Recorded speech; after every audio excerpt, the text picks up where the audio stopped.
Alright. Hello, everyone. This is Andreas Pop Culture Guide. Today is the latest Andreas Pop Culture Retrospective slash review. It is on Star Wars Episode 3, The Adventure of the Sith, written, produced, and directed by George Lucas, starring Hayden Christensen, Natalie Portman, and Ewan McGregor. Now, everyone knows Star Wars Vengeance is set 3 years after the onset of the Clone Wars, as established in the other prequel, Attack of the Clones, which depicts the rise of Darth Sidious and the Galactic Empire as well.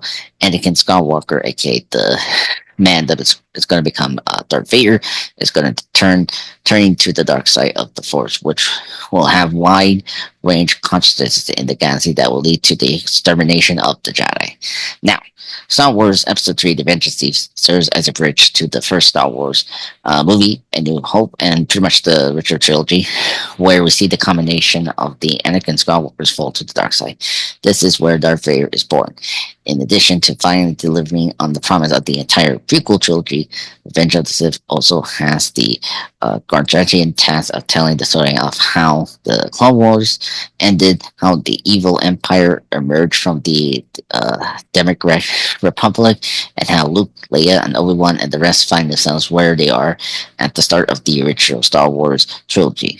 With all this massive storylines, it's wonder that Lucas managed to squeeze the best out of every plot line without straying from the film's most important element, Anakin's seduction by the Chancellor slash Emperor Palpatine after having a vision of his wife Padme, played by Natalie Portman, dying in childbirth.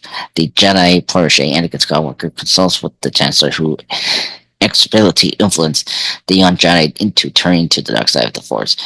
This movie has some depth in the confrontation between the Jedi and the Sith that has never been brought in any other Star Wars movie that I've seen. I'm not a big Star Wars guy, but this is what's very interesting. You can understand why Anakin joins the Sith and what motivates Palpatine to be evil. This movie shows us, what similarities between the Jedi and Sith are, and the ultimately shows us what the main difference are. It gives us context and it gives us the reason why you may join the dark side. What I mean by this is that usually the Sith are evil because the script wants it to be.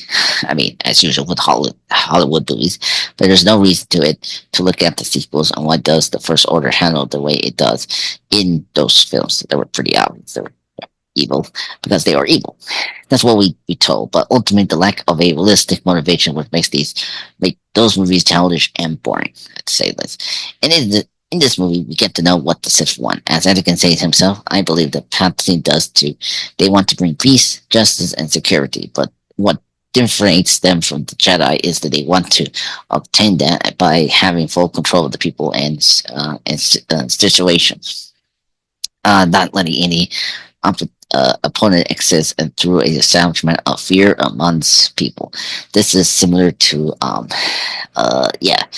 Huffley's enlivened in a way that gives this movie philosophical depth, at least some to degree.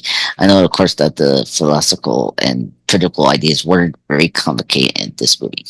Now, in that case, I need to get into my nitpicks about the film.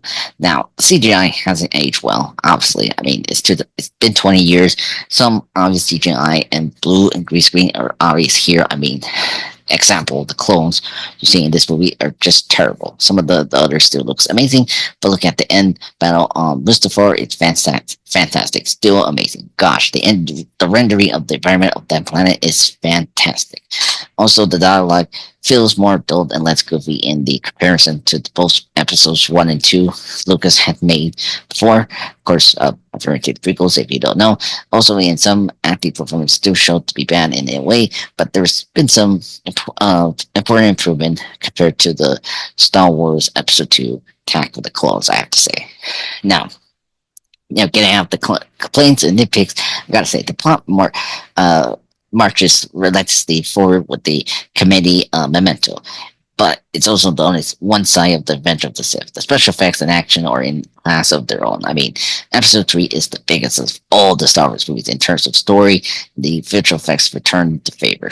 Once again, Lucas and the company, Lucasfilm are industrial like magic, He's a reveal in all kinds of wide, sweeping shots of new worlds such as the Mustafar, or Utapa.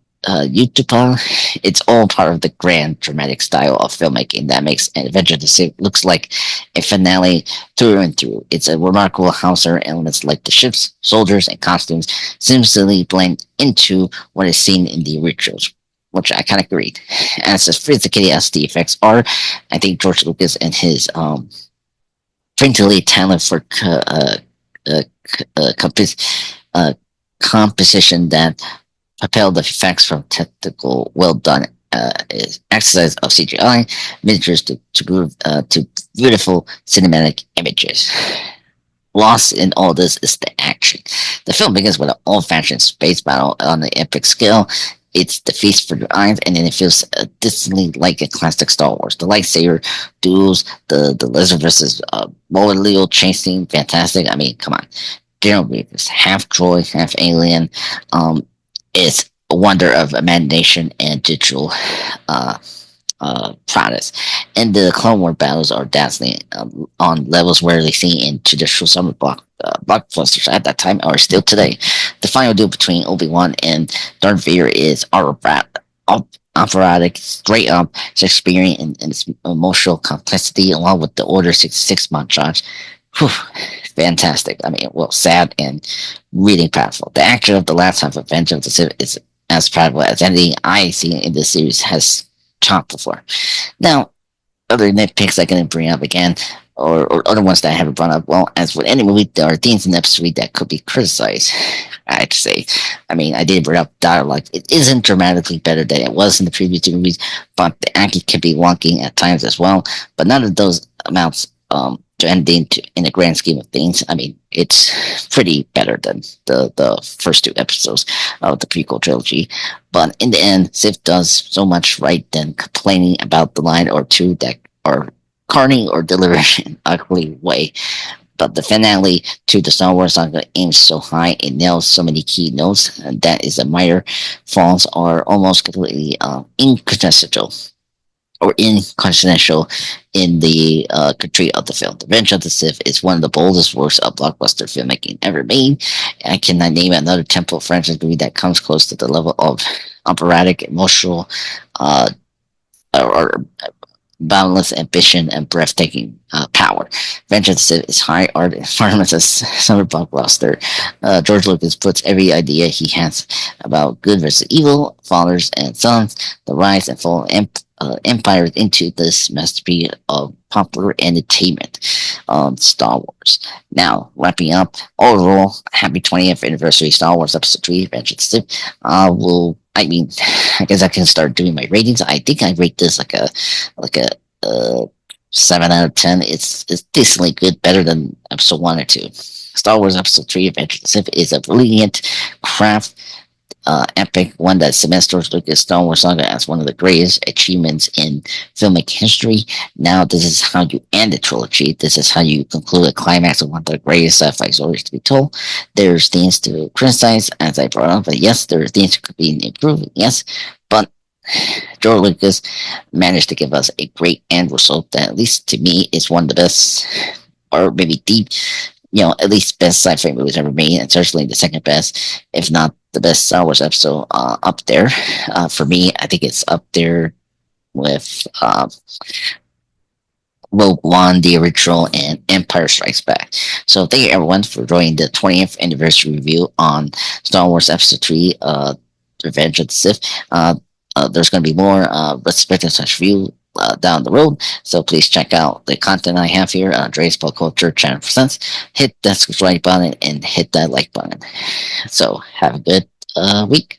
Bye. Ciao.